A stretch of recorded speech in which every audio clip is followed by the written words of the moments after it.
오늘 우리가 212페이지. 지난 시간에 우리 투표까지 했었죠?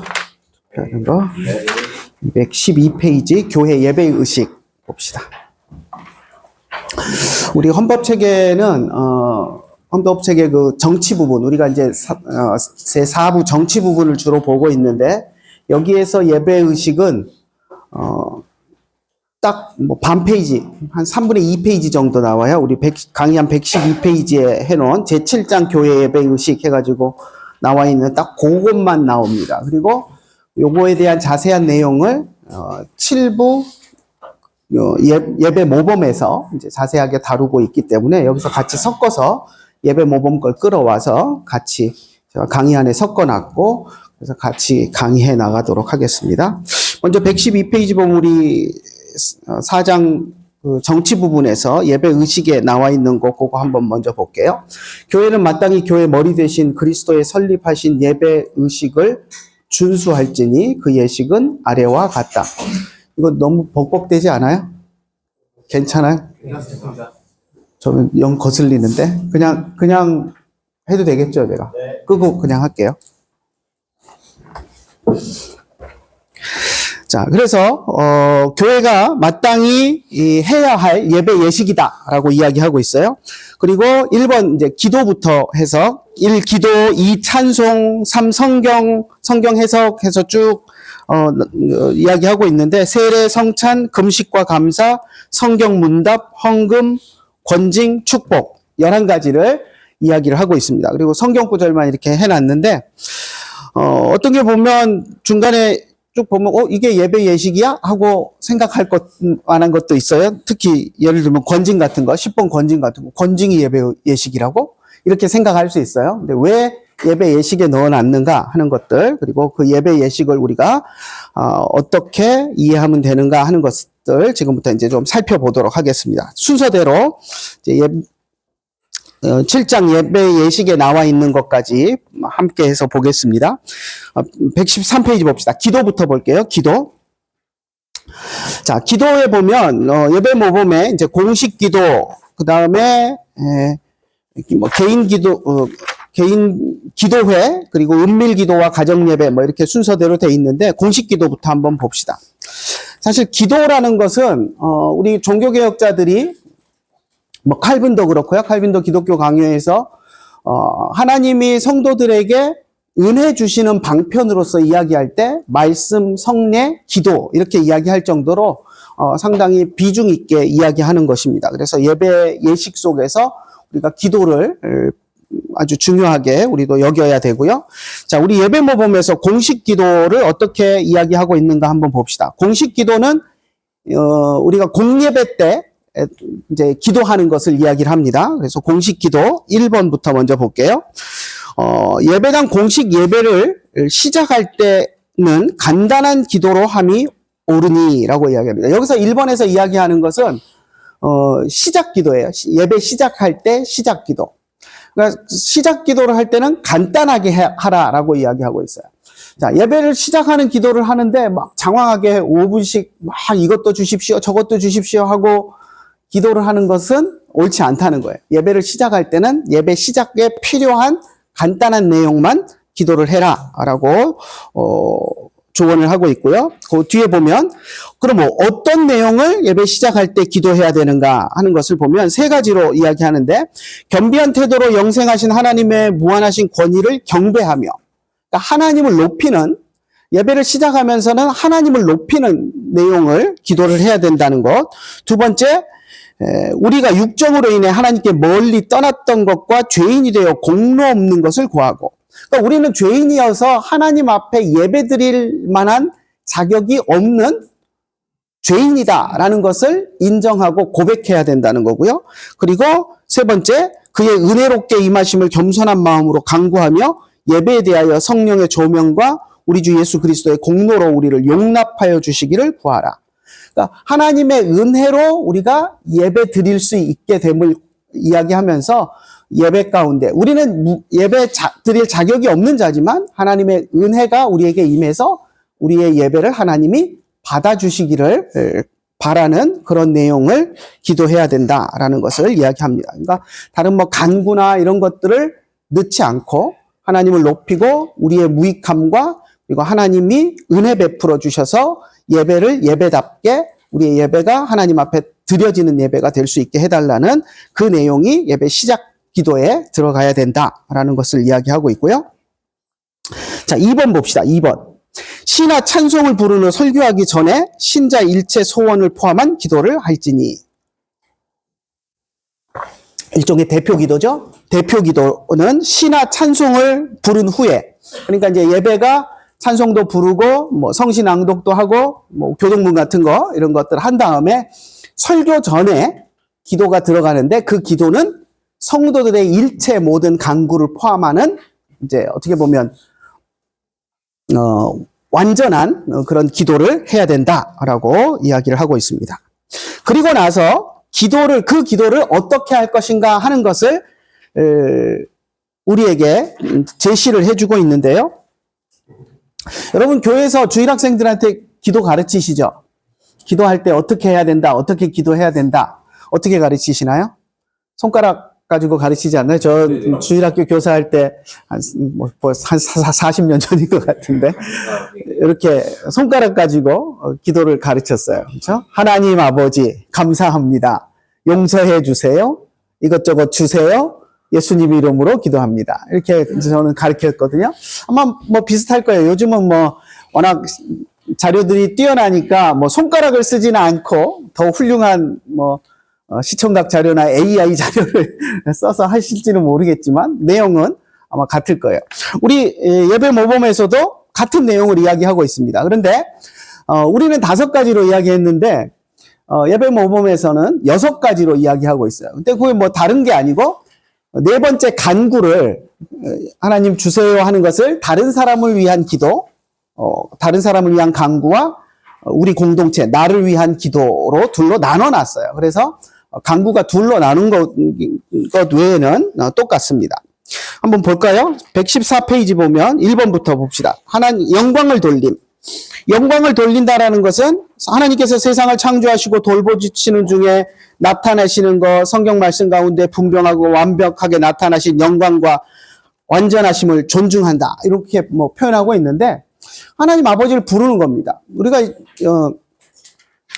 기도 시작할 때 하나님 아버지하고 부르는데 대표 기도할 때 보면 그냥 하나님 하고 이렇게 기도하는 사람은 거의 없어요. 어떻게 하나님을 부르죠? 온갖 수식어를 총동원해서 보통 부릅니다.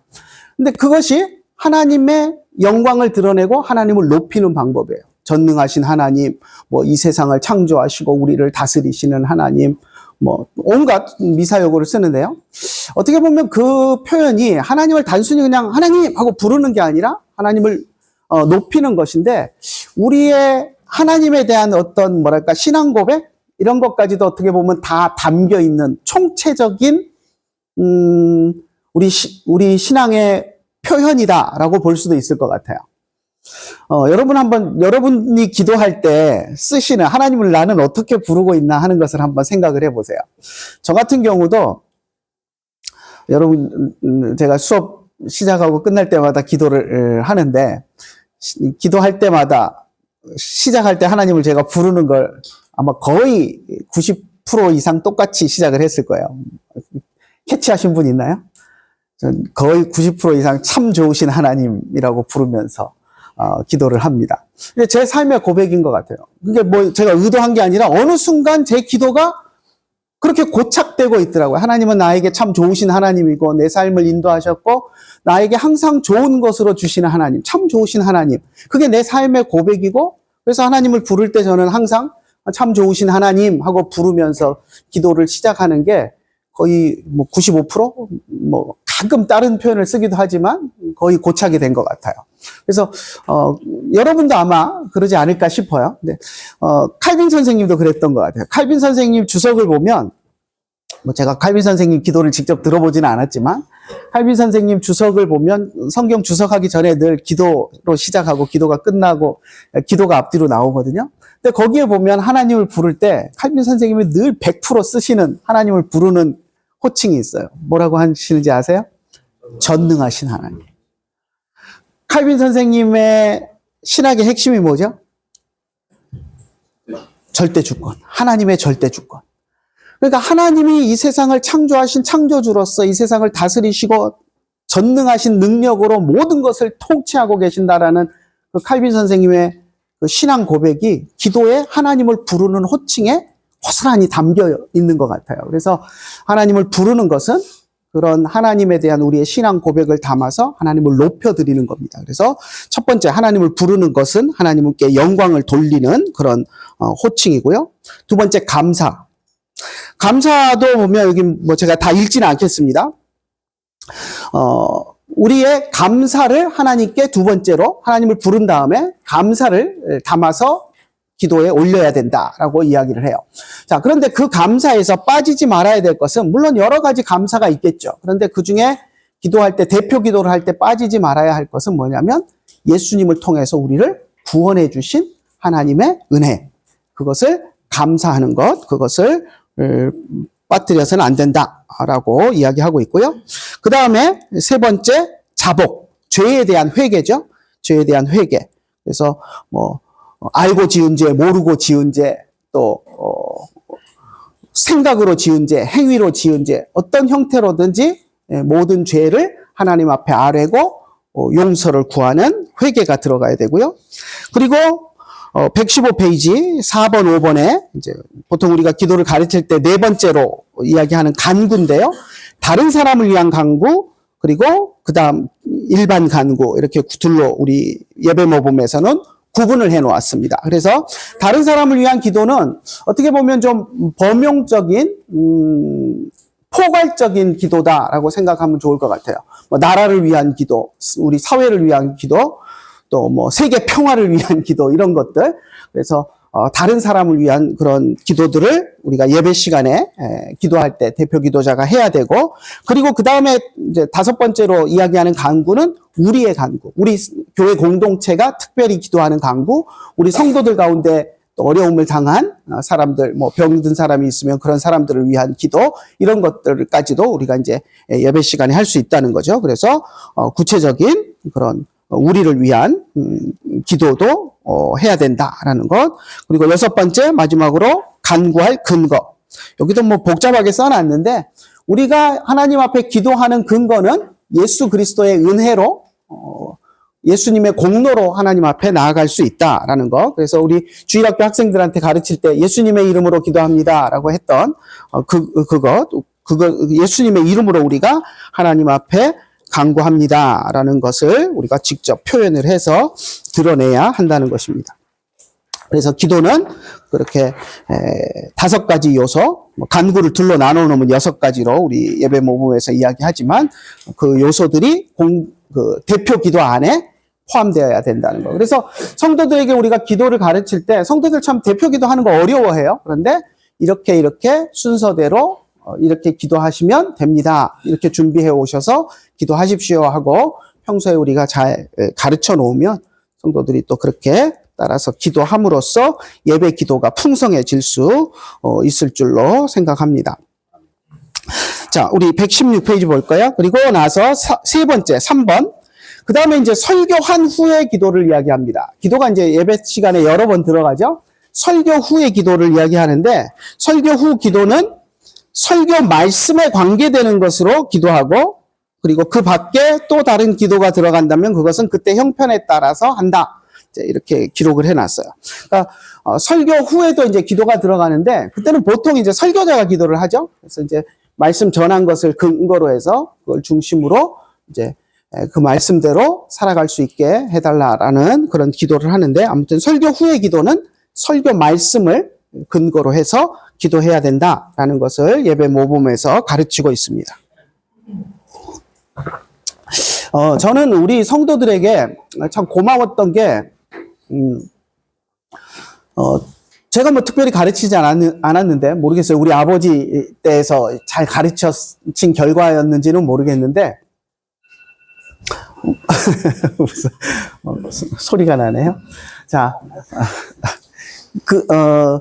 성도들이 제가 이제 설교를 하고 나면, 낮 예배 때 설교를 하고 나면, 그 다음에, 예배 끝나고 나서 이제 여전도회 그 원래회나 이런 거 하잖아요. 그러면 권사님들이 그 여전도회 원래회 때 이렇게 기도를 하고 하는데, 그걸 이렇게 이제 앉아서 들어보면, 제가 조금 전에 예배 시간에 설교했던 내용을 가지고 우리 목사님이 이렇게 설교하셨는데, 우리가 그렇게 살 수 있게 해주십시오 하고 그 말씀 들은 것을 해서 기도를 하시더라고요. 그래서 우리 성도들 늘 그렇게 기도해서 저는 뭐 당연히 그렇게 기도하는 거겠거니 저는 그렇게 생각을 하고 지냈어요. 그런데 어느 날 다른 목사님하고 이렇게 이제 교제하면서 이야기를 하는데 제가 한번 언젠가 얘기했었죠. 1,000만 원짜리 1년 그 수업료 내고 배우는 설교 스쿨 있다고.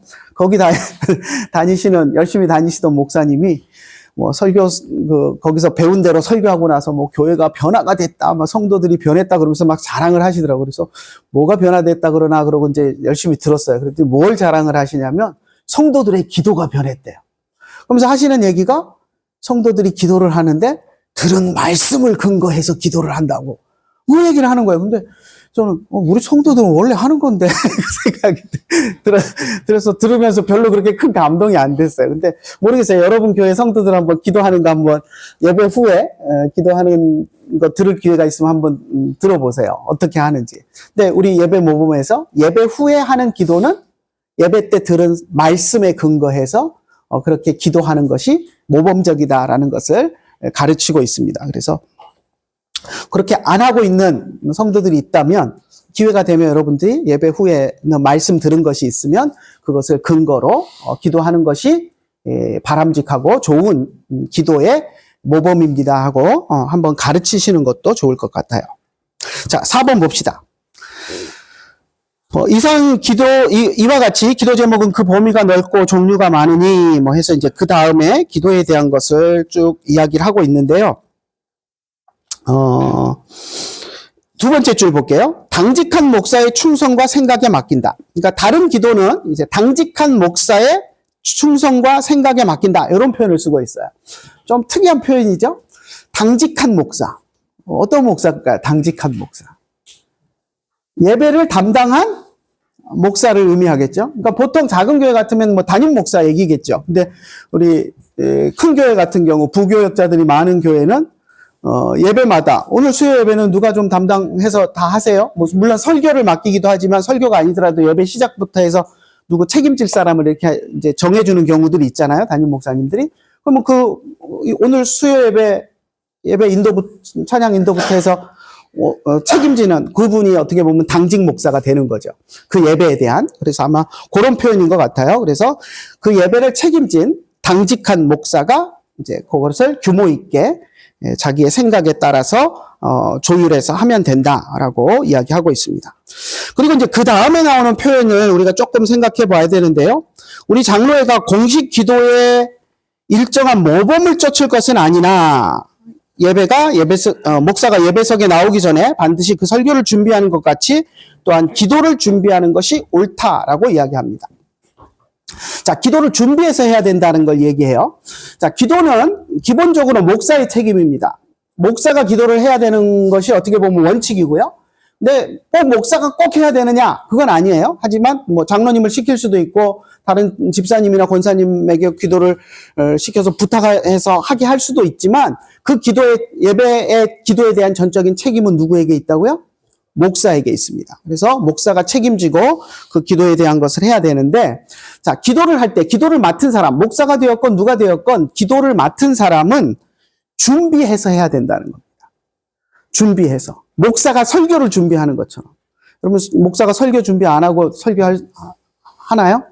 자, 가끔, 우리 이제 목사님들이 바쁘다 보면 가끔 그런 경우도 있기는 해요. 하지만 그거는 장려할 바가 아닙니다. 목사는 설교를 준비해서, 물론 이제 저같이 컴퓨터쟁이 출신들은 완벽한 원고를 다 해서 프린트해서 들고 올라가기도 하지만, 뭐 여러분 설교학 시간에 많이 배웠겠지만 설교하는 방법은 여러 가지가 있어요. 원고 설교를 하는 방법도 있고 어떤 분들은 이미지 설교를 하기도 하더라고요. 그래서 자기가 설교할 그 큰 대지 장면을 그림처럼 해서 큰 그림만 메모해가지고 설교하는 분도 있고, 뭐 설교를 준비해서 기억하고 그것을 하는 방법은 다양할 수 있어요. 하지만 준비 없이 하는 것이 아니라 준비를 해서 하잖아요.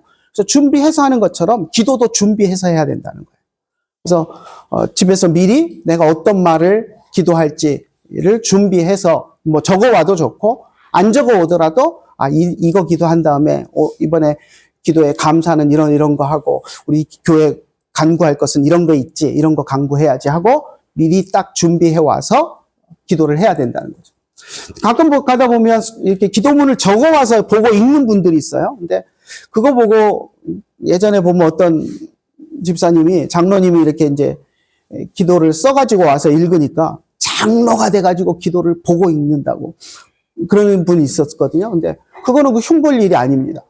준비해가지고 와서 자기 언어로 잘 정돈해 와서 기도 시간에 헛소리 하지 않기 위해서 잘 준비해가지고 와서 보고 기도하는 것은 그건 흉볼 일이 전혀 아니고 오히려 잘 준비해 온 것을 칭찬해줘야 될 일입니다. 그래서 준비해서 해야 되는 것이고요. 그리고 여기 밑에 제가 이제 설명 달아놓은 것을 보면 J.A. 하지 목사님이 하신 말씀을 하나 넣어놨는데 J.A. 하지는 예식서에 있는 기도문을 사용하여 기도하지 말고 즉석 기도를 권장한다라고 말했습니다. 예배 모범에 교회 정치문답조례에 즉석 기도를 하라라고 하고 이야기하고 있어요. 근데 이게 오해의 소지가 좀 있어요. 즉석 기도 그러면 여러분 어떤 느낌이 드세요? 준비 안 하고 나와갖고 그냥 대충 즉흥적으로 기도하는 것처럼 느껴질 수 있거든요. 근데 하지 목사님이 이야기한 것은 그런 즉흥 기도를 이야기한 게 아니에요. 로마 교회나 예전을 중요시하는 교회들은 그 기도문 책이 있어요. 그래서 예배 어떤 예배 때는 어떻게 기도하고 해서 샘플 기도문이 나와 있는 게 있는데 그걸 보고 그대로 읽는 그런 기도문 하지 말라는 거예요. 남이 써놓은 기도문 아무리 훌륭하고 완벽해도 그거 읽는 기도문은 예배에 적합하지 않다. 성도 각자가, 기도를 맡은 사람 각자가 자기의 언어로 준비한 기도를 해야 된다. 그 의미로 즉흥 기도라고 이야기를 한 거예요. 그러니까 준비 없이 즉석으로 해라 이 말은 아닙니다. 그래서 준비를 해야 되되 기도문에, 남이 써놓은 기도문에 있는 것을 가지고 해서는 안 된다. 그래서 그 밑에 단락, 맨 밑에 단락 보면 제가 또 렉셔널이라는 걸 이야기를 해놨는데 들어보신 적 있는지 모르겠어요. 교단마다, 우리 교단은 그런 거 없는데 미국 장로교도 그렇고 감리교단도 그렇고 우리 한국 교회는 어쩐지 모르겠어요. 근데 해마다 연초가 되면 교단에서 렉셔널이 북이라고 이렇게 두꺼운 책이 발간이 돼서 나옵니다. 교회력에 의해서, 우리는 교회력 잘 안 따지죠. 우리 개혁주의는 교회력 안 따라갑니다. 부활절, 성탄절, 요 정도만 따라가고, 나머지는 교회력 우리 무시하고 삽니다. 추수감사절은 사실 교회력하고는 상관없이 이제 청교도적인 전통에서 온 것이니까 옛날 그 교회력하고는 크게 상관은 없어요. 그래서 아무튼, 우리가 그 정도만 따라가요. 그런데, 요즘 보면 개혁주의라고 이야기하면서 사순절 새벽 기도에 하는 분들도 있고, 이제 또 곧 시작되죠? 성탄절 앞에 5주일 대강절 해가지고 막 교회 촛불 켜고 이런 난리 부르스를 하는 교회들이 있는데, 해도 큰 이단이 되고 그런 건 아니에요. 그렇지만, 개혁주의 전통에서는 별로 그렇게 장려하고 따라가고 권장할 만한 거 아닙니다. 근데 그런 거 가시적인 눈에 보이는 걸 뭘 하면 이제 좀 성도들에게 뭔가 이게 있으니까 이제 그런 걸 자꾸 이제 뭔가 만들어서 하려는 욕심들이 있는데 사실 별 쓰잘데기 없는 겁니다. 그런데 이제 그걸 하려고 그러는데 해도 이단이다 소리 들을 일은 아니지만 조금 우리 개혁주의하고는 안 맞는 거다라는 건 여러분들이 다 잘 배워서 아실 거고.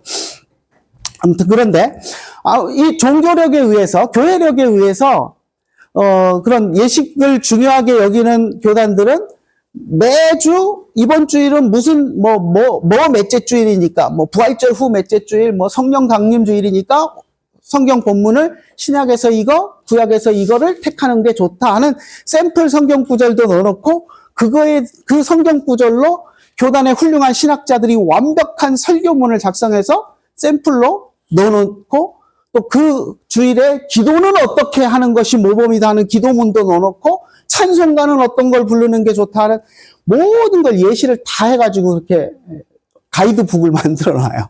그래서 그걸 가지고 설교하는 분들이 있어요. 네, 질문 있어요? 네. 저희가 그 절기들을 따로 지키지 않고 교회력을 만들지 않는 의도라고 한다면 그걸 좀 허례허식 쪽으로 보기 때문인 건가요? 그래서 이제 그걸 가지고 교회력 가지고 이제 너무 의미를 두고 하다 보면 약간 뭐랄까,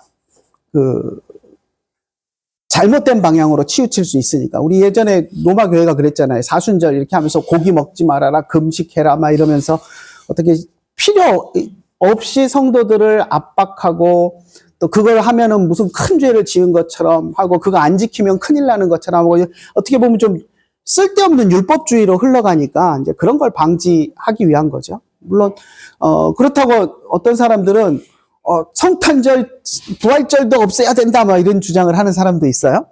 그래서 가끔 가다 보면 성탄절도 뭐 정확한 예수님 탄생일이 아니기 때문에 없애야 된다, 뭐 이런 과격한 주장을 하고 있는 분들도 있는데 종교개혁자들도 안 지켰다, 뭐 이러는데 그렇지 않습니다.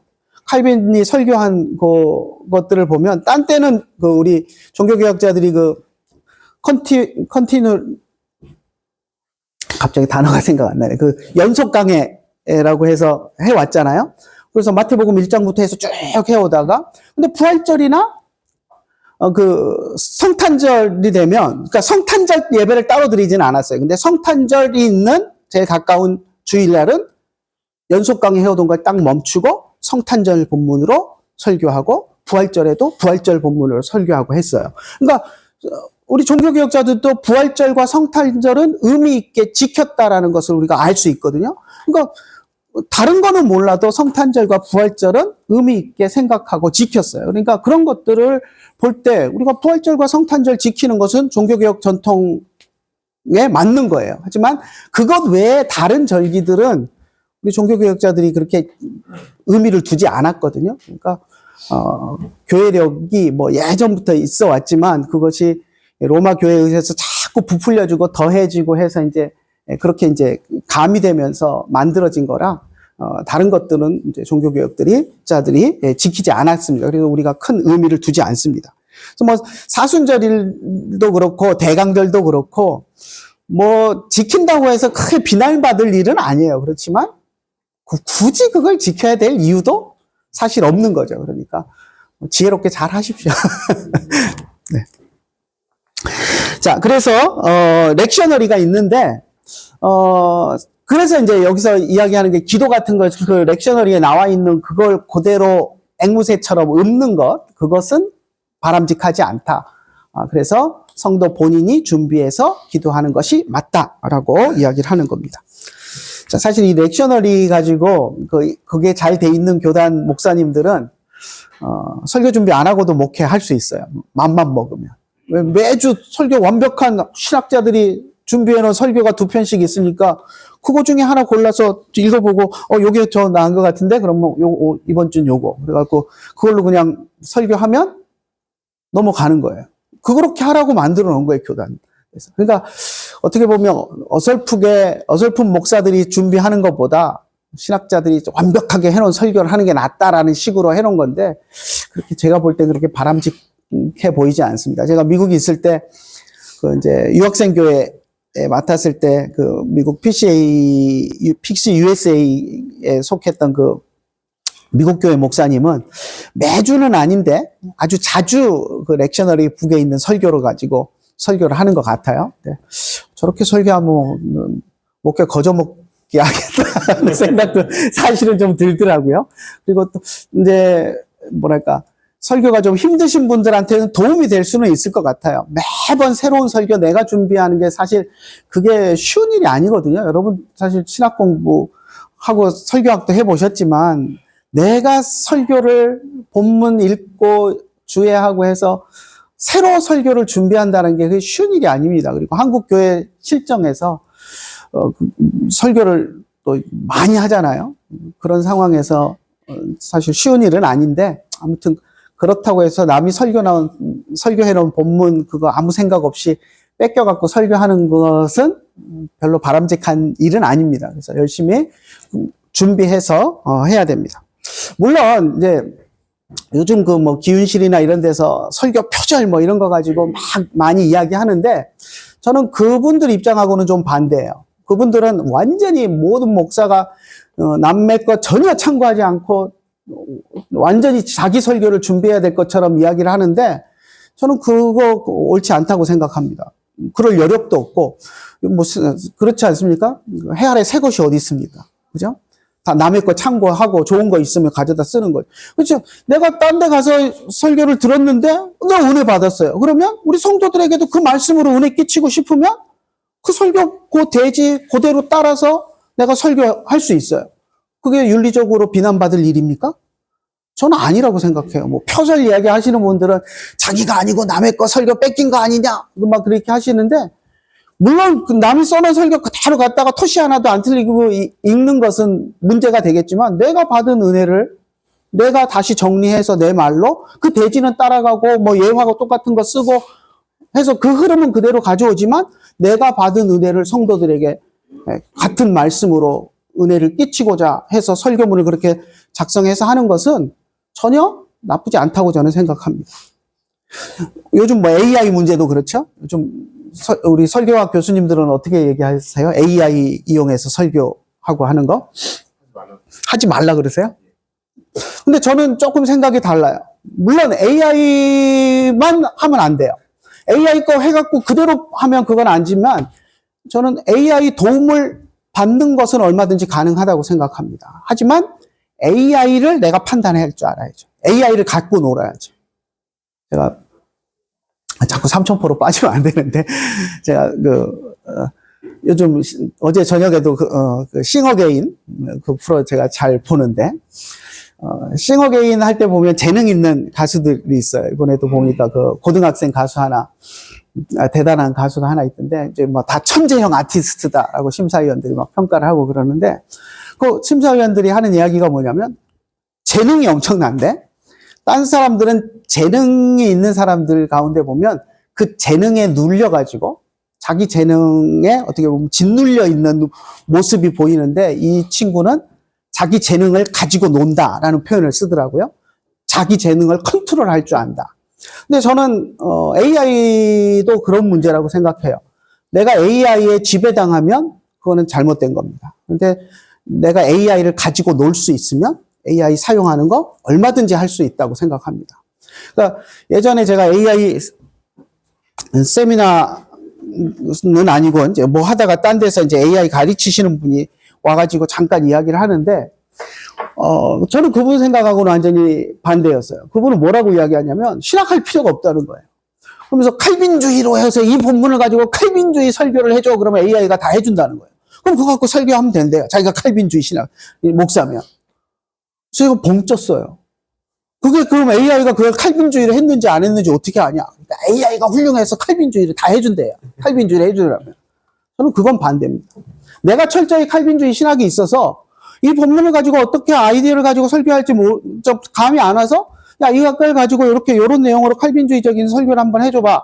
해서 그 AI가 해준 걸 쭉 보고 검토를 하면서 이건 칼빈주의 아니네 그러면 AI가 아무리 해줬다 하더라도 내가 판단해서 아니다 그럼 빼버리고 이건 잘못됐어 그러면 이거는 칼빈주의 형태로 바꾸고 그렇게 해서 내가 새롭게 해서 설교를 해야 그게 목사가 해야 할 일이지 AI가 만들어준 대로 난 잘 모르는데 AI가 이게 칼빈주의라니까 내가 이렇게 설교해야 되겠네? 이거는 AI의 지배를 당하는 겁니다.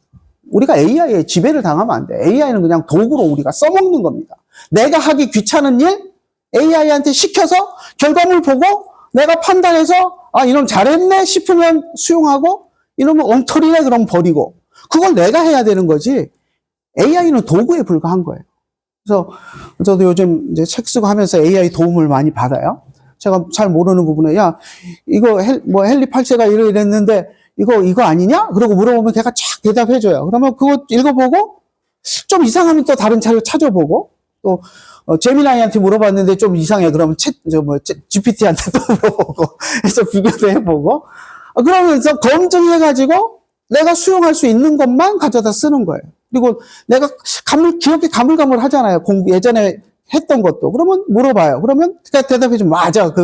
그거였지 하고 이제 확신을 가지고 갖다 쓰는 거고. 그러니까 내 도구로서 AI를 쓰는 것은 설교 준비하면서 얼마든지 여러분 할 수 있습니다. 레포트 쓸 때도 마찬가지예요. 그런데 AI한테 야 이거 좀 해줘 해가지고 그냥 AI가 해준 거 그대로 복사 붙이기 해가지고 갖다 레포트 내는 거 그거는 잘못된 거예요. 그거는 비난받아 마땅한 겁니다. 하지만 암담할 때 야 한번 해줘봐 해갖고 그걸 보고 이런 식으로 하면 되겠구나 하고 아이디어를 얻어서 그걸 내가 수정해가지고 내 걸 만들어서 제출하는 거 그건 저는 아무 문제 없다고 생각해요. 오히려 장려해야 된다고 생각을 해요. 그건 제 생각입니다. 다른 과목 교수님들은 어떻게 생각하는지 모르겠어요. 근데 저는 모르겠어요. 컴퓨터쟁이 출신이어서 그런지 모르겠지만 있는 거는 최대한 활용하고 그 대신에 AI에 내가 지배당하는 것이 아니라 내가 AI를 지배를 하고 컨트롤을 해야죠. 그러려면 여러분이 더 공부해서 실력을 더 쌓아야 됩니다. AI한테 속지 않기 위해서는. 그래서 아무튼 그렇고요. 그래서 렉셔너리 따라서 하지 말고 해야 된다라는 거. 괜히 막 3,000%로 너무 많이 빠졌네. 자, 그 다음에 5번을 보면 117페이지 5번은 별거 아니고 기도할 때 태도를 어떻게 해야 되느냐. 대표 기도할 때 다른 사람의 태도 문제인데요. 예전에는 기도할 때 다른 사람들이 기립했던 일들이 있었어요. 근데 그건 기립해야 되느냐. 대표 기도할 때, 장로님 대표 기도할 때 모든 성도가 기립해야 되느냐. 그런 문제인데 기립하는 것이 예전에 있었던 좋은 전통이지만 굳이 기립할 필요는 없다. 경건한 자세만 잘 가지면 된다. 그런 얘기입니다. 읽어보십시오. 자, 그리고 기도에 대해서 우리가 총회가 결의했던 사항이 있어요. 두 가지만 볼게요. 첫 번째, 중보기도라는 말 쓰지 말도록 하자. 절대 쓰지 말자가 아니고 자제하자라고 결의를 했어요. 왜 그럴까요? 여러분 중보기도라는 말 많이 쓰죠? 교회에서도 뭐 중보기도해 하기도 하고 내가 너를 위해서 중보할게 뭐 이런 표현들 많이 써요. 근데 이제 이 단어가 우리가 많이 쓰지만 신학적으로 따져보면 좋은 말이 아닙니다. 왜냐하면 중보자라는 말이 누가 중보자죠? 예수님 외에 다른 중보자가 있나요? 없잖아요. 예수님만 중보자시고 예수님이 하늘에서 우리를 위해서 기도해 주신다고 약속하셨는데 그게 중보 기도잖아요. 그런데 우리가 다른 사람을 위해서 중보자가 되어서 중보 기도를 할 수 있나요?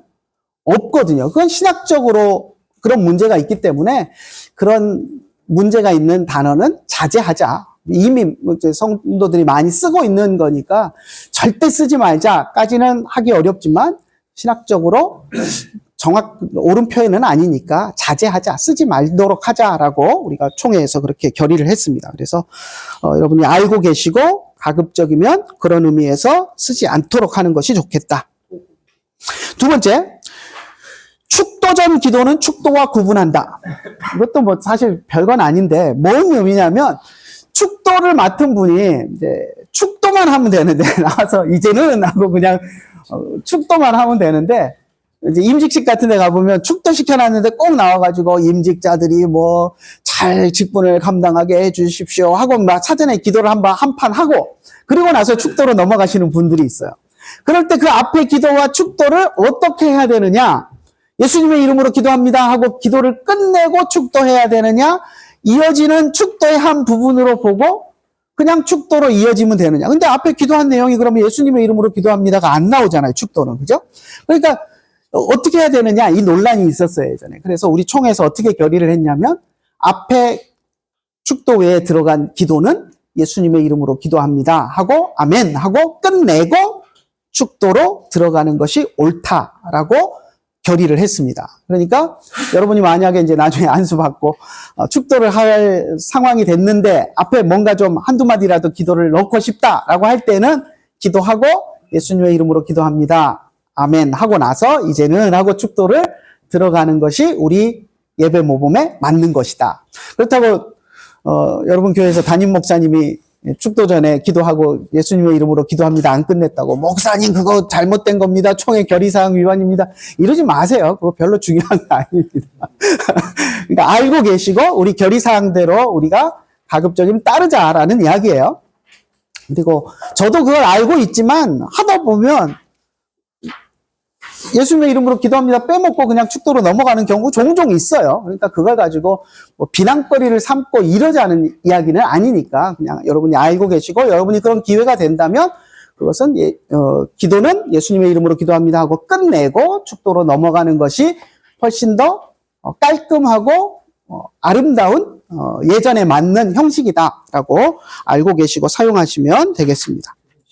네. 이상 얘기하는 다른 얘기지만 네. 지난번에 세례 고찰 그 논문에서 총회 결정은 이제 그 영세를 받아들이지 않는다가 아직 번복되지 않은 거잖아요. 아니요, 번복됐어요. 네.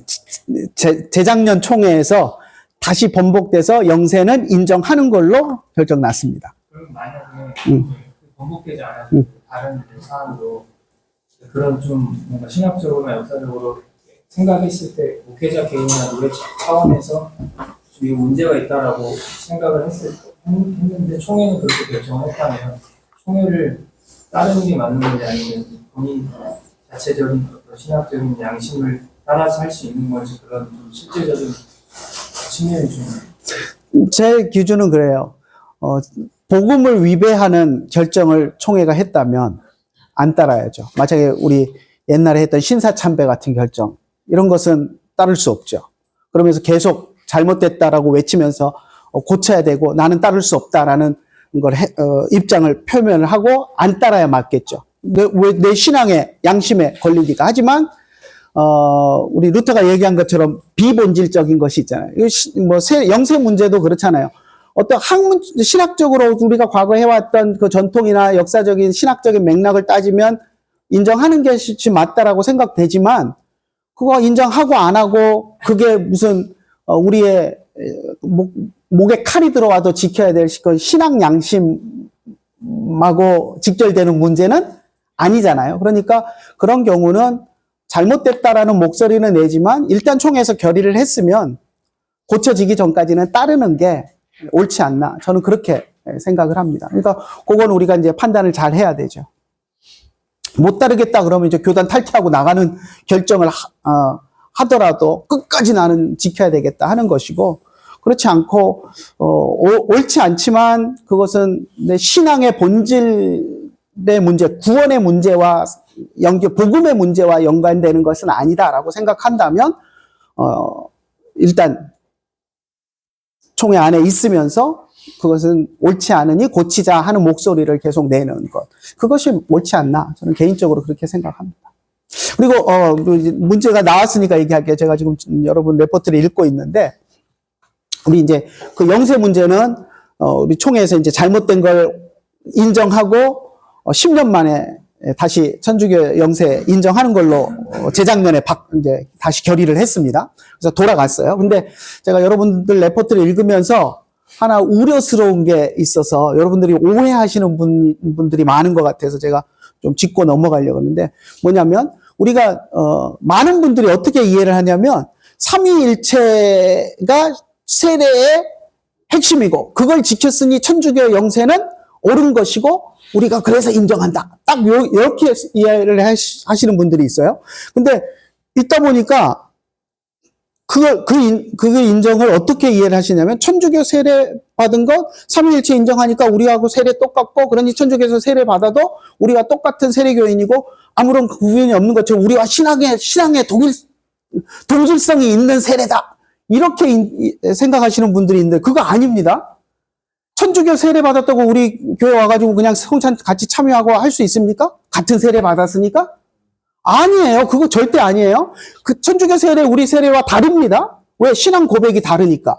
하지만 우리가 인정해주는 건 뭐냐면, 우리 안으로 와서 우리와 동일한 신앙 고백을 입교식을 하면서 하고, 이 사람 우리와 똑같은 믿음을 고백하는구나가 인정됐을 때, 천주교에서 삼위 하나님의 이름으로 물 뿌림을 받으면서 세례 받은 그것을 세례 받은 것으로 인정해 주는 거예요. 우리와 신앙의 동일성이 확인되었기 때문에 물 뿌리는 예식, 그것은 예전에 천주교에서 성삼위 하나님의 이름으로 거기서 받았으니 그 물 뿌리는 예식, 그것을 인정해 준다라는 이야기지, 삼위일체의 동질성이 있으니까 천주교 세례나 우리 세례나 똑같은 세례다, 이거 아니에요. 그렇게 오해하시면 큰일 납니다. 그래서 많은 분들이 그렇게 이해하신 것처럼 글을 써놓으셔서 제가 심히 염려가 돼가지고 한번 얘기를 해야 되겠다 했는데 아무튼 얘기가 잘 나왔습니다. 그래서 분명한 것은 천주교 세례, 우리 세례 다릅니다. 우리가 그냥 인정해 주는 거 아니에요. 우리한테 와서 우리 교회의 공동체 일원이 되려고 할 때 신앙 고백을 들어보니 우리와 지금 현재 가지고 있는 신앙이 똑같다라는 게 인정되었을 때 과거에 천주교에서 세례받은 거. 그때 이제 인정의 기준은 뭐냐면 성삼위 하나님의 이름으로 세례를 받았는가 하는 것을 확인하고 그렇다면 그 세례는 인정해 준다. 다시 물 뿌리는 세례는 하지 않는다라는 게 우리의 입장이라는 거예요. 아시겠어요? 네. 자, 제가 아마 논문을 잘못 썼나. 여러분들이 그렇게 쓰셔서, 내가 논문을 잘못 썼나. 다시 읽고 뭔가 오해의 소지가 있으면 제가 수정을 해야 되지 않을까 지금 고민을 하고 있어요. 자, 봅시다. 그 다음에, 그 다음에 이제 기도회 이야기고요. 기도회 이야기는 뭐냐면, 교회 이제 공적인 기도 모임, 교회에서 일어나는 기도회는 당회의 결의가 있어야 되고 당회가 알고 있어야 된다는 거예요. 성도들끼리 당회도 모르게 목사님도 모르게 모여서 기도회하고 이건 안 된다는 거예요. 그래서 기도회는 당회가 결의해야 되고 뭐 결의까지는 아니더라도 아무튼 당회가 알고 있어야 된다라는 그런 내용입니다. 그리고 뭐 자격 있는 사람이 인도해야 된다. 뭐 그런 이야기. 또 너무 기도회가 지루해지면 안 된다. 적당하게 해야 된다. 그런 이야기입니다. 그리고 15장에 보면 은밀기도와 가정예배 되어 있는데 이거는 이제 골방에서 개인이 기도하는 것에 대한 이야기하고 가정에서 가정예배 드리는 것에 대한 이야기예요. 3번만 한번 볼까요? 가정예배는 집집마다 행할지니 아침 저녁으로 기도하며 성경을 읽으며 찬송함으로 한다. 여러분 가정예배 하시나요? 저도 목사로서 제일 후회되고 죄송하고 한 것이 가정예배를 못한 거예요. 물론 이제 목사 안수 받자마자 유학 가가지고 안 되는 영어 이제 해가면서 공부하느라고 허덕이면서 이제 아이들 어렸을 때 핑계는 공부하느라고 내가 여유가 없었다라는 핑계인데 지금 제일 후회돼요. 아이들 어렸을 때 저녁마다 붙들어 놓고 가정 예배를 드렸어야 되는데 목사라고 하면서 공부한다는 핑계로 공부가 힘들다는 핑계로 가정 예배를 못 드렸구나 하는 게 지금 제일 어떻게 보면 후회가 되는 것 중에 하나인데 이제 애들 다 커가지고 이제 다 떠나고 지금 현재 제일 후회가 됩니다. 그래서 여러분도 지금 공부 힘들고 뭐 사역도 힘들고 하시겠지만 가정 예배를 안 하시는 분들은 저처럼 나중에 나이 들어서 후회하지 마시고 저 이제 아는 목사님 중에 같이 지금 노예 서기하시는 이제 한 서너 살 형님뻘 되는 목사님인데 그분은 제가 참 존경하는 게 여러 면에서 존경하지만 가정 예배를 드리셔요. 아이들이 컸는데도 성인이 된 아이들 시집가기 이제 큰애는 지금 이제 작년에 시집갔는데 시집가기 전에도 보면 이야기하면 늘 9시면 집에 다 들어와서 가족 예배를 드린대요. 물론 이제 사정이 있으면 뭐 늦게 들어오는 날은 못 할 수도 있고 목사님 또 딴 일 있을 때는 못 하는 날도 있지만 별일 없으면 저녁에 9시에 내 가족이 모여가지고 예배 드리고 하루에 어떤 일이 있었는지 또 이야기도 하고 하는 가정 예배를 시간을 갖는다고 하더라고요. 그거 제일 부러웠어요. 너무 부러웠어요. 근데 제가 하지 못했던 것이고 그런데 여러분들도 할 수 있으면 할 수 있을 때 가정 예배를 좀 하셨으면 좋겠다라는 제안을 좀 드립니다. 저도 못해서 참 이런 말 하기도 부끄럽지만 아무튼 제가 후회가 너무 돼서 이야기를 해봅니다. 자, 2번 찬송 봅시다. 찬송. 자, 찬송은 우리 공동체가 예배 시간에 시와 찬미로 곡조 있는 노래로 하나님을 높여드리고 찬송하는 것. 그게 이제 찬송인데요. 뒤에 먼저 봅시다. 120페이지로 넘어가서 예배 모범의 시와 찬송이라고 해서 제목으로 이제 찬송에 대한 이야기가 있는데요. 자, 1번 예배당에서 공동으로나 혹 가족끼리 시와 찬미로 하나님을 찬송하는 것은 모든 신자의 마땅한 본분이니 성경에 합한 말과 하나님께 영광 돌리는 언사를 사용하라. 찬송은 마땅한 모든 성도의 본분이라는 거예요. 그러니까 찬송을 우리가 불러야 되고 그리고 찬송의 가사 내용에는 성경에 합당한 말 그리고 하나님께 영광을 돌리는 표현이 들어가야 된다. 찬송 안에 뭐랄까 잘못된 그 비속어나 이런 것들 가지고 찬송을 하면 되겠습니까? 안 되겠죠? 그런 찬송은 사실 있지도 않지만 아무튼 가사 내용이나 이런 것들이 성경에 신학적으로 맞는 내용이어야 되고 잘못된 신학적인 내용이 포함된 찬송은 불러서는 안 되고 그런 용어들이나 이런 것들도 찬송에 합당한 그런 것을 써야 된다라는 거고요. 2번에 보면 곡조에 맞춰 해야 되고 뜻을 깨달으며 해야 된다 이런 표현들도 있어요. 자, 찬송 부를 때 보면 찬송이 너무 익숙한 찬송 같은 경우는 우리가 가사 외워서 입으로는 나오는데 머릿속은 딴 생각하고 있고 가사 내용 신경 안 쓰고 찬송 부를 때 덜어 있어요. 근데 그러면 안 된다는 거예요. 찬송을 부를 때는 온전히 가사를 내용을 묵상하면서 그 내용을 하나님께 올려드리며 찬송을 해야 된다라는 거고요. 곡조도 잘 맞춰서 해야 된다. 그래서 사실 우리 목회자들은 음악 공부도 좀 해야 됩니다. 그래서 성도들에게 바른 음정 박자로 찬송을 가르칠 수 있을 정도로 음악 공부를 좀 해야 되고 그래서 연습도 좀 하고 해야 됩니다. 그래서 아무튼 그렇고요. 3번 보면 공식 예배 때 찬송은 목사가 조심하여 정할 것이니 가급적 적당하게 하여 전체 교인으로 교인 전체로 찬송하는 실력을 얻게 함이 옳다. 전체 교인의 찬송 실력을 증가시키는데 목사가 일조해야 된다는 거예요. 그러면 목사도 찬양에 좀 일가견이 있어야 되겠죠. 그래서 악보 보는 법도 좀 배우고 가능하면 모르는 노래 연주까지는 안 돼도 건반 정확한 콩나물대게를 보고 눌러서 음정 박자 눌러가면서 스스로 익힐 수 있을 정도는 되면 좋겠다 하는 게 제 개인적인 생각입니다. 물론 옆에 그런 음악적인 재능이 있는 분이 있어서 잘 도와줄 수 있는 분이 있으면 더 좋겠죠. 뭐 부교역자가 되든 사모님이 되든 누군가 옆에서 도와줄 수 있는 분이 있으면 더 좋겠지만 아무튼 그렇게 목사가 성도들에게 찬송을 지도할 수 있어야 된다라는 것. 자, 앞으로 다시 가봅시다. 119페이지. 찬송과 관련돼서 우리 총회에서 이제 결의한 사항이 몇 가지가 있어요. 찬송 불신자의 작곡은 사용하지 않는다.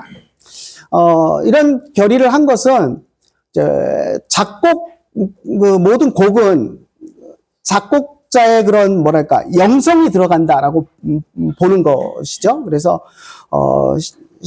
특히 음악이고 하나님 앞에 드려지는 찬송은 신앙이 있는 사람이 하나님 앞에 그런 뭐랄까 자기의 신앙적인 고백으로 또 하나님이 주신 뭐랄까 은사를 통해서 만든 곡이 찬양에 사용하는 것이 적합하다라는 의미로 이런 결의를 했습니다. 그래서 믿지 않는 사람이 아무리 좋아 보이는 곡을 썼어도 그것을 가지고 찬송을 만드는 것은 영적으로 별로 아름답지 못하다. 그러니 사용하지 말자라고 결의를 한 겁니다.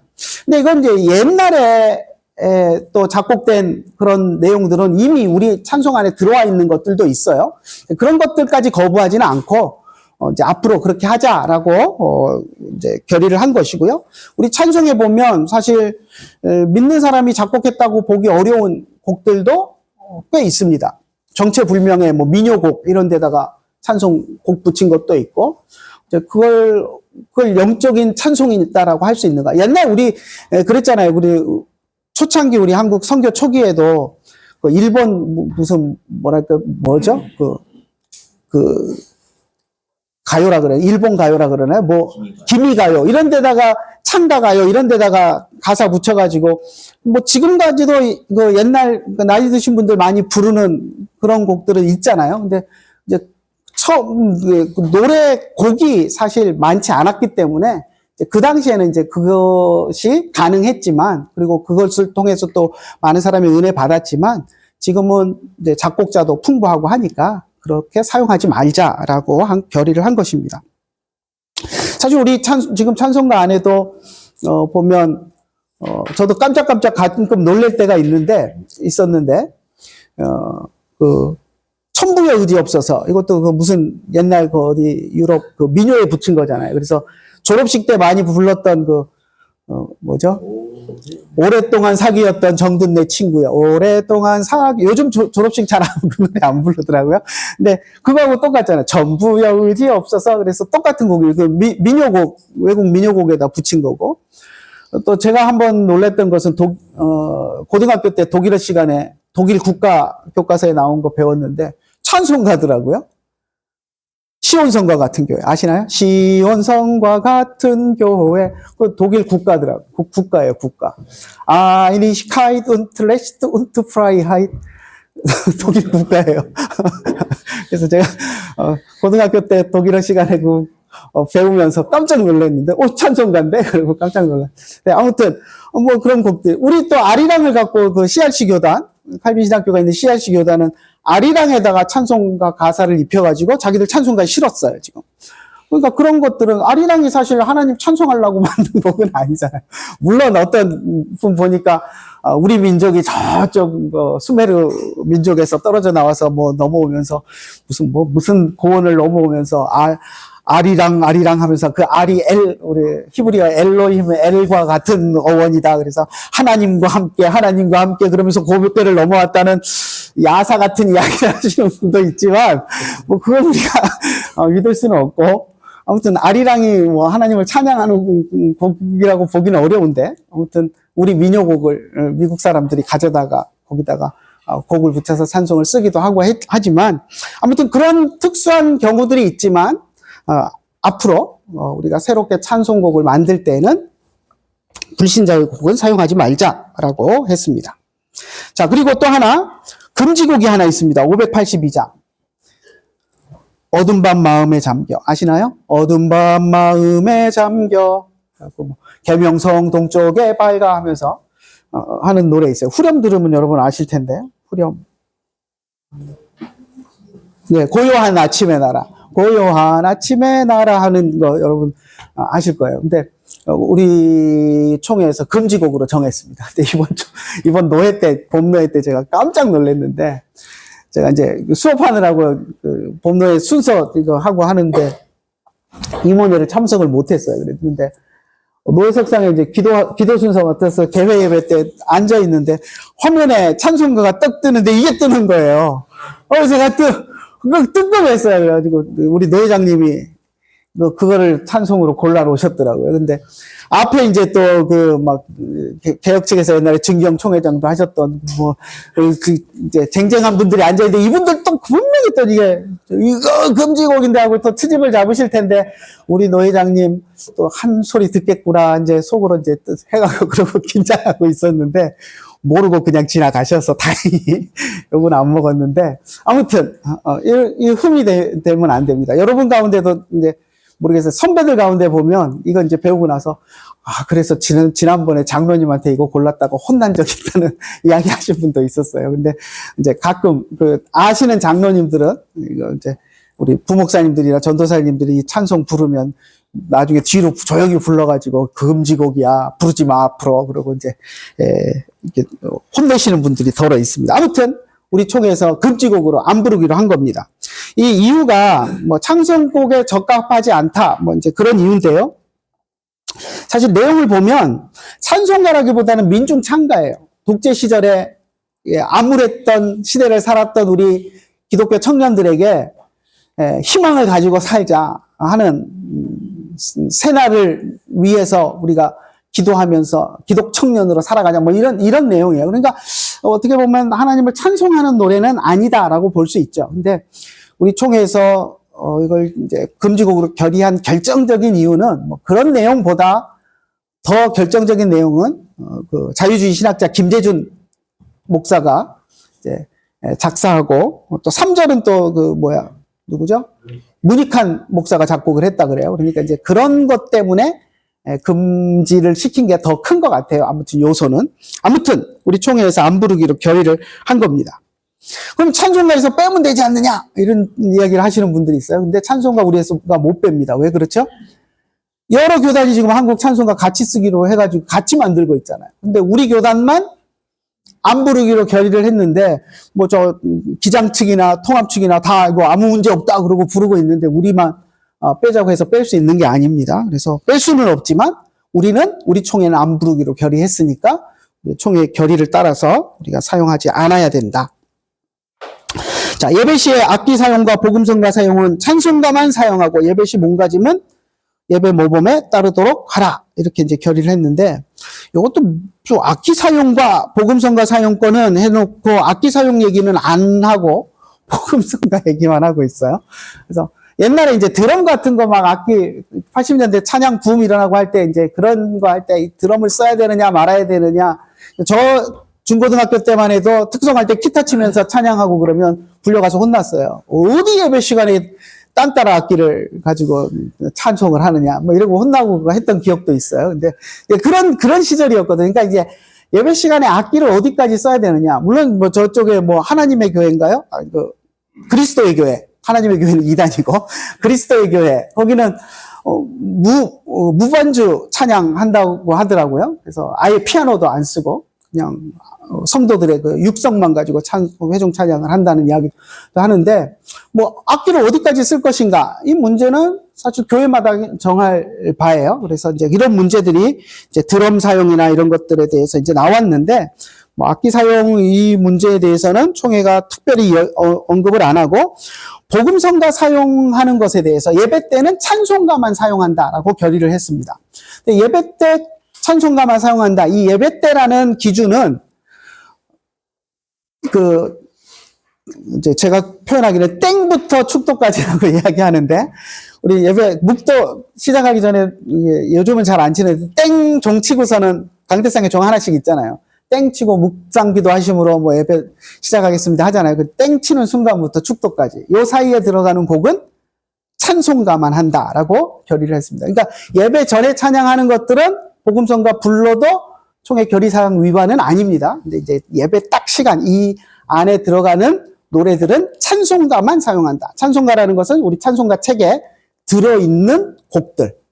옛날에 제가 청년 때 불렀던 복음성가로 불렀던 많은 곡들이 지금 뒤에 보면 찬송가에 들어가 있더라고요.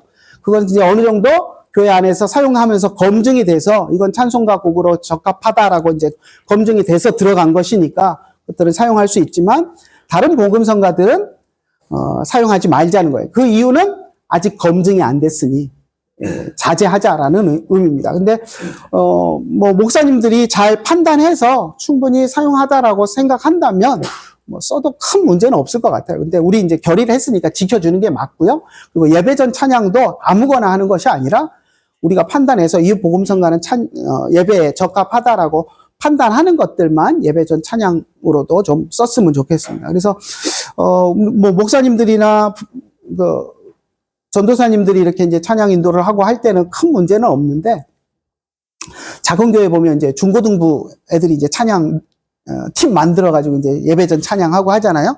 근데 그 리더들한테 다 맡겨놓으면 얘들이 뭐 신학도 모르고 하는 애들이 그냥 유행하는, 인터넷에 떠도는 유행하는 거 자기들 듣기에 좋아 보이는 거 있으면 골라다가 그냥 또 쓰잖아요. 그러니까 이제 그런 것들이 그러다 보면 가사 내용도 신학적으로 옳지 않은 것들이 있을 수 있으니까 그런 것들을 이제 목사가 잘 책임지고 지도해서 이제 선곡하고 하자라는 이야기입니다. 그래서 그렇게 하고요. 그리고 열린 예배는 금지하기로 한다. 열린 예배 자체를 모르시는 분도 많죠. 이게 요즘은 열린 예배 하는 데가 없는데 80년대 이것도 상당히 유행했던 것입니다. 열린 예배라고 해서 뭐 구도자 예배 이렇게 부르기도 했는데, 예배를 외부 사람들도 와서 참여할 수 있도록 오픈하자라는 거예요. 뭐 우리가 언제 문 닫아놓고 예배한 적은 없잖아요. 그런데 이 사람들 주장은 뭐냐면 예배 분위기를 외부 사람들도 자연스럽게 하기 위해서 다 뒤집어 엎어서 바꾸자는 거죠. 그래서 그 열린 예배라고 하면서 어떤 일을 했냐면, 찬송가를 부르면 외부 사람들이 와서 교회 한 번도 안 다닌 사람이 와서 찬송가 부르고 있으면 모르니까 생뚱맞다는 거예요. 그러니까 찬송가 부르지 말고 건전가요 부르자. 그래서 너는 개똥벌레 뭐 하는 거 있잖아요. 그런 노래도 부르고, 뭐 요즘 같으면 나는 네가 뭐 하는 그 노래 있잖아요. 그런 노래들, 그 사람들 다 좋아하고 뭐 건전하다라고 하는 그런 가요들, 그것도 결국 개똥벌레인 것 같긴 한데, 그런 노래들 갖다가 부르고, 설교도 보면 복음을 선포하고 예수 그리스도의 보혈을 이야기하는 것이 아니라 그냥 성경에 나오는 좋은 이야기들, 효도하십시오, 뭐 이런 것들, 뭐 부지런히 근면하게 삽시다, 뭐 이런 이야기들, 성경에 나오는 것들을 가지고 좋은 이야기는 누구나 공감할 수 있는 좋은 이야기하고 끝나는. 그러면서 누구나 와서 편안하게 예배 드릴 수 있는 그런 예배를 드리자. 이런데 그게 예배입니까, 여러분?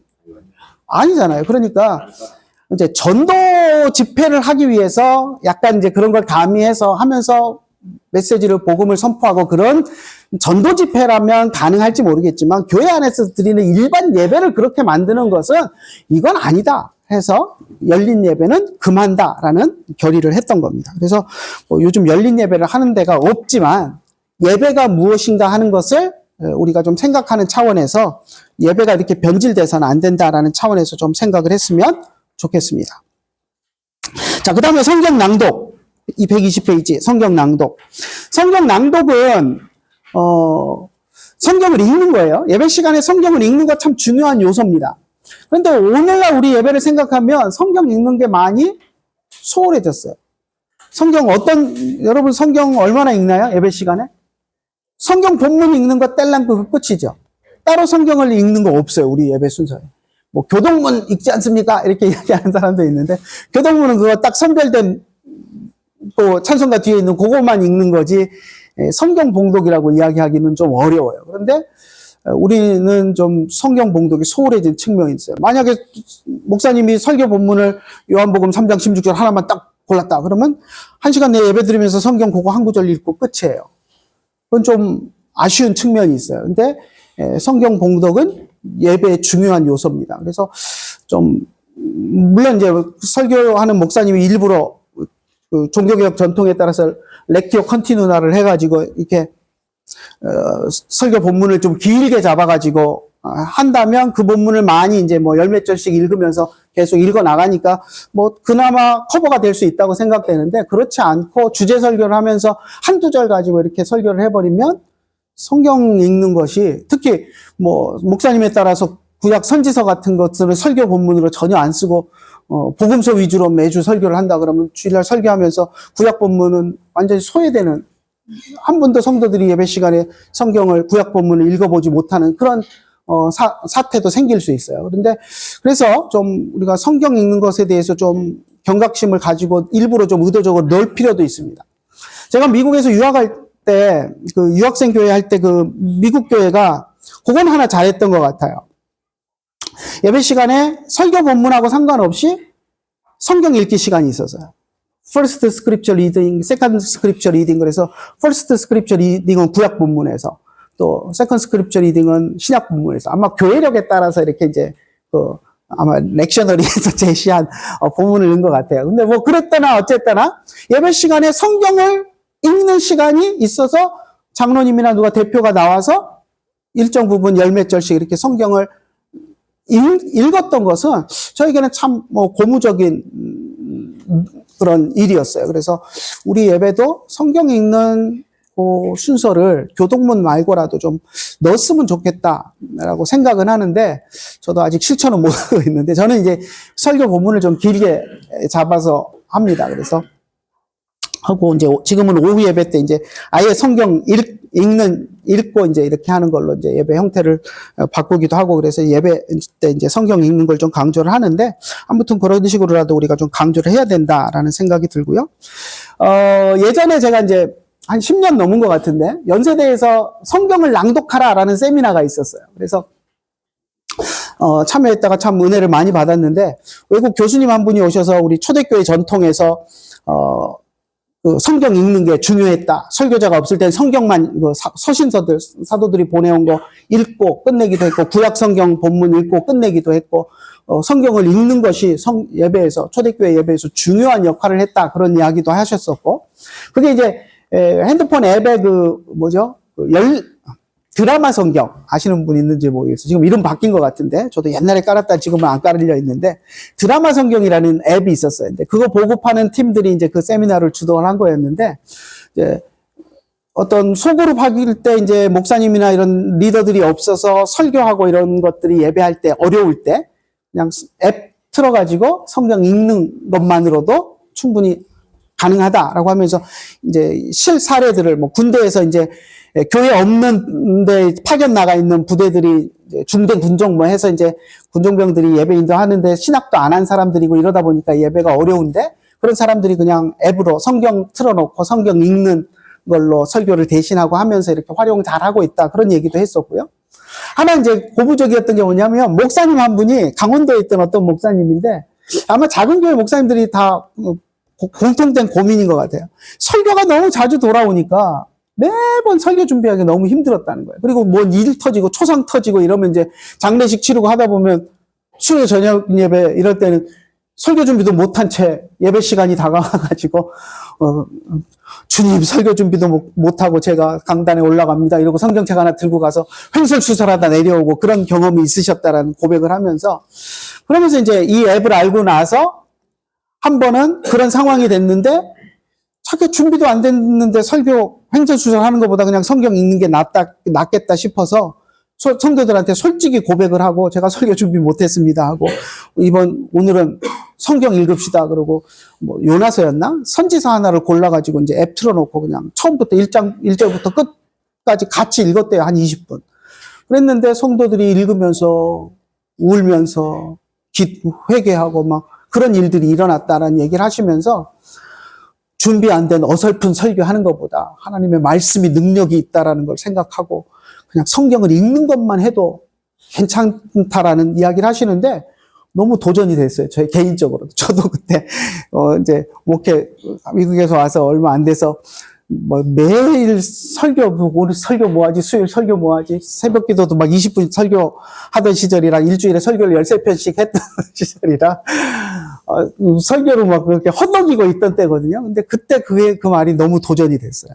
준비 안 된 설교를 하느니, 하나님의 말씀에 능력이 있으니, 그걸로 해도 우리 초대교회 때도 다 설교자 없을 때 성경 읽는 걸로 했잖아요. 그거하고 뭐 다를 거 없잖아요. 그러니까 그게 더 낫겠다 하는 그런 도전을 받았었습니다.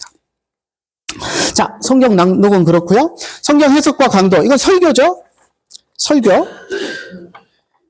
자, 설교는 이제 우리가 이제 설교자로서 또 사역자로서 준비해야 되는 건데 1번에 보면 121페이지 설교 1번 봅시다. 여기 보면 부끄럽지 않게 해야 된다. 부끄럽지 않게 준비돼야 해야 된다라는 걸 이야기하고 있어요. 얼만큼 하면 부끄럽지 않을까요? 여러분 설교학 시간에 다 실습하시면서 안 부끄럽게 잘 준비해서 하셨나요? 하고 나면 부끄럽죠. 저도 한 10년 전에 했던 설교 지금 이제 원고를 다 만들어 놨으니까 이제 컴퓨터에 있는 것 그 부분 설교할 때 떠들어서 보면 쥐구멍에 들어가고 싶을 때가 한두 번이 아니에요. 내가 진짜 이렇게밖에 설교를 못했나? 근데 그게 그럼 부끄러운 설교가요? 전 그렇지는 않다고 생각해요. 그 시절에 제가 할 수 있는 최선을 다한 설교였고, 그렇다면 부끄러운 설교 아닙니다. 그러니까, 여러분들이 지금, 할 수 있는, 여러분의 상황에서 할 수 있는 최선을 다해서 준비하는 것. 시간도 그렇고, 사용할 수 있는 그런 요소도 그렇고, 뭐 이제 여러분 가운데도, 총총이도 있을 거고, 학부부터 해서 히브리 헬라어 배워 오셔서, 히브리 헬라어 성경을 읽으실 수 있는 분도 있을 거고, 다른 전공하고 이제 신대원에만 와서 요즘 동계어학 강좌만 하면 히브리 헬라어 안 한다면서요. 그러다 보니까 이제 알파벳만 배우고 문법 다 이제 3년 지나면서 다 까먹고 원어 성경 볼 여력은 전혀 없는 분도 있을 거고, 뭐 상황에 따라 다 달라요. 그럴 때 원어 볼 수 있는 분들은 원어까지 참고하면서 설교 준비하고, 내가 뭐 안 된다. 그러면 영어 볼 수 있으면 영어 성경하고 한글 비교해 가면서 설교 준비할 수도 있는 거고, 영어도 안 된다. 한글만 붙잡고 설교 준비를 할 수 있는 거고. 아무튼 내가 지금 주어진 환경 속에서 내가 할 수 있는 한에서 최선을 다해서 주석도 살펴보고 해서 성경을 해석하고 그걸 갖고 설교를 준비해서 설교하는 것. 그래서 하나님 앞에 부끄럽지 않게 충분히 준비해서 설교하는 것. 뭐 AI를 사용할 수도 있고, AI한테 컨닝하고 남의 설교 뺏겨갖고 시간 없다고 하는 거, 이런 건 부끄러운 거지만, 남의 설교 보더라도 내가 은혜 받았으면 또 내 말로 바꿔서, 이걸 성도들에게 이 내용을 전달해주고 같이 은혜 받고 싶다 하는 것들은 그건 부끄럽지 않은 일이잖아요. 그러니까 그렇게 부끄럽지 않게 해서 해야 된다라는 것. 그리고 2번 보면 이제 성경 본문을 택하라는 거고요. 그리고 한 부분에 대해서 해석을 해야 된다. 그러니까 설교가 해석이라는 부분이, 성경 해석이라는 부분이 아주 중요한 부분입니다. 물론 적용이나 이런 것들도 중요하지만 성경 해석하고 아무 상관없는 적용을 할 수는 없는 거예요. 성경을 분명하게 그 본문의 의미가 무엇인지를 해석하고 거기에 맞는 적용을 해야지. 그래서 그 해석은 중요한 작업입니다. 그래서 그렇게 해야 된다라는 거고요. 3번에 보면 이제 언어가 적합해야 된다. 뭐 이제 그리고 무식한 자라도 알아듣기 쉽게 해야 된다. 이런 이야기들이 있어요. 뭐 욕쟁이 목사가 있기도 하고 그런데 그건 정상적인 거 아닙니다. 뭐 특수한 상황이고 그걸 우리가 따라가서는 안 되고요. 언어가 성경 언어에 적합해야 됩니다. 목사의 언어는 순화된 언어를 써야 되고요. 그리고 수준이 성도들의 수준에 맞춰줘야 됩니다. 성도들의 수준은 초등학교 졸업생 수준들인데 무슨 막 마이클 샌델이 어떻고 막 얘기해봐야 아무 짝에도 소용없어요. 그런 거 하지 말라는 겁니다. 수준에 맞춰서 그들의 언어로. 이제 보통 설교학 시간에 중3, 중2 언어로 해라. 라고 이야기하는데, 우리 트럼프 대통령 연설하는 거 들으면서 사람들 많이 비난해요. 저 대통령 수준이, 연설 수준이 저 모양이냐, 오바마 수준은 돼야지. 이러면서 이제 오바마 연설 잘하잖아요. 고급지게. 근데 그렇게 얘기하는데, 오히려 민중들은 트럼프에 더 열광합니다. 왜 그렇죠? 오바마 설교는 연설은 어려워서 알아듣기 힘든데, 트럼프 성은 옆집 형님 얘기하는 것처럼, 시장통에서 아저씨가 얘기하는 것처럼 쉽게 느껴지거든요. 그러니까, 물론 이제 저속하게 막 이렇게 얘기해서는 안 되겠지만, 우리 설교가 중2 학생들도 알아들을 수 있게 성도들에게 쉽게 다가가는 언어를 써야 된다라는 거 우리가 기억해야 되고, 학문의 재해를 자랑하지 말아라. 이거 설교자들이 할 때 제일 쉽게 범하는 오류 중에 하나가 성도들에게 나 이런 것도 아는 사람이야 라고 자랑하고 싶은 거. 본문하고 아무짝에도 연결 안 되는 거 그거 자랑해봐야 아무짝에 쓸모없는 겁니다. 그거 자랑해갖고 뭐 할 거예요? 본문하고 연관되는 것만 꼭 본문을 이해하는데 필요한 것만 얘기를 해야지 필요 없는 것 자랑하려고 하는 유혹에 넘어가지 말라는 거고요. 그리고 너무 길게 하지도 말고 적당한 시간으로 해라 하는 것. 5번 설교 마친 후에는 목사가 기도하고 감사함으로 해야 된다. 6번 봅시다. 노예 관할 아래 있는 어느 지역교회에서든지 노예에서 보낸 사람 외에는 아무를 막론하고 당의 목사의 허락 없이는 설교함을 허락하지 않는다. 담임 목사님이 있을 때는 담임 목사님이 초청해 오셔서 설교 맡기고 할 수 있죠. 근데 담임 목사님이 없는 교회, 장로님이 아무나 데려다 설교 못 시킨다는 겁니다. 노예 허락이 없으면 안 된다는 거예요. 그래서 요즘 보면 장로님들이 자기 마음대로 막 다른 교단 목사님들 데려다 설교시키고 하는 데 있는데 그거 잘못된 겁니다. 노예 허락을 받아야 됩니다. 담임 목사님이 없는 경우는. 자, 세례. 5분 동안 세례 합시다. 세례. 자, 세례 참 중요해요. 우리 여러분 논문도 썼지만 우리 장로교 세례는 어떤 측면이 있는가? 자, 세례와 침례. 어떤 게 맞나요? 침례라고 써야 되나요? 세례라고 써야 되나요? 세례가 맞습니다. 세례라는 표현을 써야 돼요. 왜 그럴까요? 침례라는 표현은 세례의 한 방법에 불과해요. 그러니까 세례라는 표현은 가치 중립적인 용어입니다. 우리가 역사 속에서 세례를 교회가 주어왔던 방법에 3가지가 있어요. 하나는 침례, 침수례라고 하죠. 정확한 명칭은 침수례, 줄여서 침례라고 하는데 살수례, 우리가 쓰는 거죠. 그리고 뿌리는 세례, 그리고 관수례가 있어요. 밥그릇에 이렇게 물 떠가지고 주르륵 머리에 붓는 거. 예수님의 세례를 제가 구글에서 검색을 해봤더니 15세기, 14세기 뭐 이때 중세 때 그려진 예수님의 세례에 대한 그 유명한 화가들이 그린 그림은 대체로 관수례로 그려놨더라고요. 그러니까 관수례가 그 시대에는 예수님이 세례받은 방식이다라고 공감대가 있었다는 증거겠죠. 아무튼 3가지 방법이 있어요. 그런데 침례로 바꿨어야 된다라고 주장하는 건 말이 안 되는 거예요. 그리고 어떤 장로교 목사님 책 쓴 거 보니까 친절하게 세례하고 가로하고 침례라고 써준 분이 있어요. 이거 맞는 친절한 표현인가요? 불친절한. 잘못된 표현이에요. 써주려면 공평하게 세 개를 다 써줘야 되잖아요. 세례에는 침례도 있고 살수례도 있고 관수례도 있는데 왜 침례만 특별 대우해 줍니까? 가로에 써주려면 침수례, 살수례, 관수례 다 써줘야죠. 그게 공평한 거죠. 그러니까 이거 필요 없이 세례만 쓰면 됩니다. 이건 방식에 상관없이 이 세 개를 다 아우르는 용어예요. 그러니까 세례라고 쓰면 돼요. 침례교 사람들 막 침례가 옳다, 침례라는 용어를 써야 된다라고 막 침튀기면서 이야기하는데 전혀 거기에 흔들릴 이유가 없습니다. 세례가 가장 아름다운 용어고 가치 중립적인 용어입니다. 자, 그러면 왜 세 가지 방법이 생겨났을까요? 침례교 사람들은 이게 정상적인 온전한 세례의 방법이고 요거는 약식 세례야 이렇게 이야기합니다. 맞나요? 약식 세례요? 물에 잠길 만한 데가 없으니까 밥그릇에 물 떠다가 뿌리고 붓고 하면서 약식으로 세례 주는 거예요? 아니에요. 근데 이제 침례교 사람들은 자기네 거 주장하고 하느라고 우리 걸 폄하시키는 거예요. 그런데 절대 그렇지 않습니다. 각자가 신학적인 입장이 있고 이유가 있는 거예요. 신학적인 노선이 있어요. 자, 침수례는 왜 침수례를 할까요?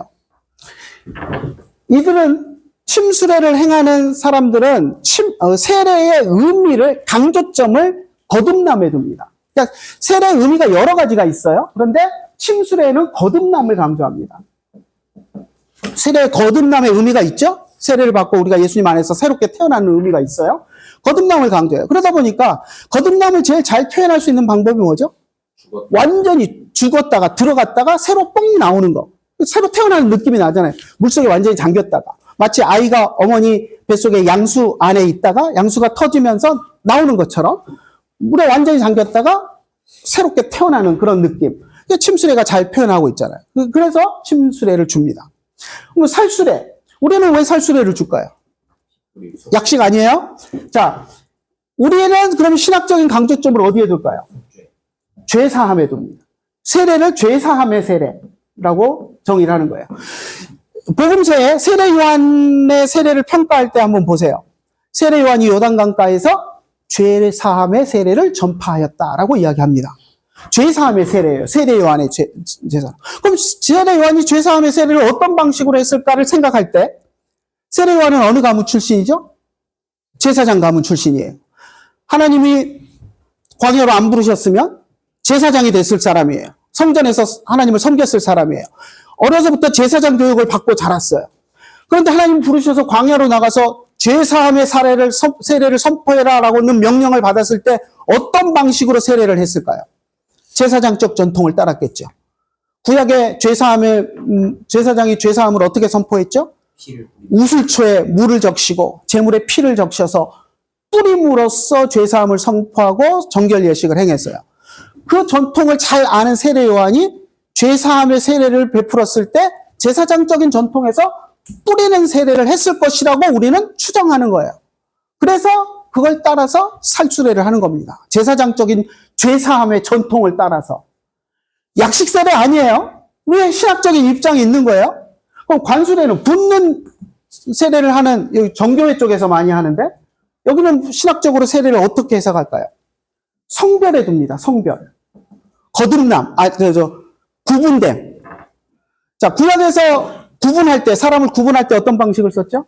왕으로 구분하고 제사장으로 구분하고 할 때 머리에 기름을 부었잖아요.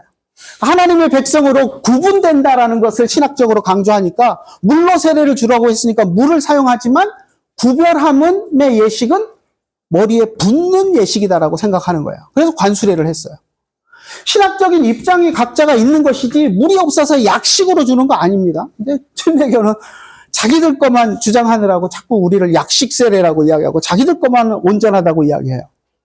자, 그러면 침례교는 또 침례를 헬라어 밥티조를 가지고 밥티조가 침례다라고 이야기해요. 헬라어 사전에 밥티조를 찾아보면 오늘 도서관 가서 찾아보세요. 바우어 사전. 밥티조 찾으면 1번에 잠기다가 있어요.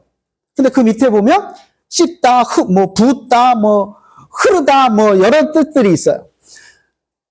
주된 뜻이 잠기다는 맞지만 밥티조가 잠기는 것만 의미하지 않습니다. 심지어는 우리 한글 성경에 뿌렸다라고 세례하고 물을 뿌렸다라고 표현한 번역된 표현의 원어를 보면 밥티조인 경우도 있어요. 그러니까 헬라어가 밥티조니까 침례다? 이거 자기들의 주장일 뿐이지 그 어원적으로 맞는 표현도 아닙니다. 그리고 예수님이 요단강에 들어가셔서 세례를 받으셨다고 성경에 기록하지 않았느냐? 들어갔으니 잠긴 거다. 여러분 들어가셨다고 표현하면 잠긴 겁니까? 들어가셨다는 표현이 잠긴 것만 이야기해요? 아니에요. 만약에 한번 상상을 해봅시다. 예수님이 허리춤 잠기는 데까지 걸어 들어가셨어. 그리고 세례 요한이 뭐 붓든 밥그릇을 떠서 붓든 뿌렸던 어떤 정식으로 세례를 줬어. 그리고 나서 예수님이 걸어서 요단강에서 나오셨어. 그럼 그걸 본 제자들이 예수님이 요단강에 들어가셔서 세례를 받고 나오셨다. 이렇게 쓰면 안 돼요? 꼭 들어가셔서 세례를 받으셨다는 건 물속에 머리끝까지 들어갔다가 나오셔야 요단강에 들어가셔서 세례를 받으셨다라고 쓸 수 있는 건가요? 아니잖아요.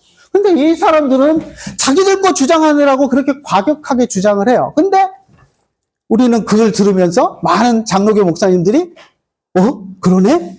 우리는 약식 세례를 해왔네? 우리도 정식으로 한번 해볼까? 수련회 가서 어디 물에 가서 정식으로 침례를 한번 해볼까? 있다고 생각을 하고 있어요. 그러지 마세요. 그러면 우리 장로교 목사님이 침례를 하면 그거 잘못된 겁니까? 정죄하고 교단에서 쫓아내야 되나요? 아니요. 그건 상관없어요. 물론 우리 신학적 입장이 이러니까 이상하죠. 신학적 입장이 이런 걸 배워놓고서는 침례를 주는 건 이상해요. 하지만 우리 교단 헌법에 어디 세례는 꼭 살수례의 방법으로 줘야 된다 규정하고 있습니까? 아니에요. 방식 아무 상관없어요. 부어서 주든 잠궈서 주든 그거는 알아서 할 이야기예요. 문제되진 않아요. 하지만 이걸 안다면, 이걸 배웠다면 그렇게 하기는 좀 그렇죠. 그러니까 하지만 뭐 침례로 줬다고 해서 저 사람 교단에서 쫓아내야 된다. 그럴 이유는 없는 거예요. 그냥 세 가지 교회 역사 속에서 해왔던 방식 중에 하나일 뿐이에요. 우리는 그 중에 살수례가 제일 신학적으로 의미 있고 세례요한이 제사장적 전통에서 그랬을 가능성이 제일 크다고 생각하니까 그 방법을 따르는 것뿐입니다. 그래서 그걸 알면 침례교인들의 주장에 부안해동하지 않을 수 있겠죠. 그래서 세례에 대해서 이렇게 정리하도록 하겠습니다. 기도하고 마치겠습니다. 하나님 감사합니다. 저희들 사랑하여 주시고 오늘도 함께 공부하게 하여 주심을 감사합니다. 장로교 사역자로서 자부심을 가지고 또 우리의 신학대로 목회하며 살아갈 수 있도록 은혜 더하여 주시옵소서. 예수님의 이름으로 기도드리옵나이다. 네, 수고들 하셨습니다.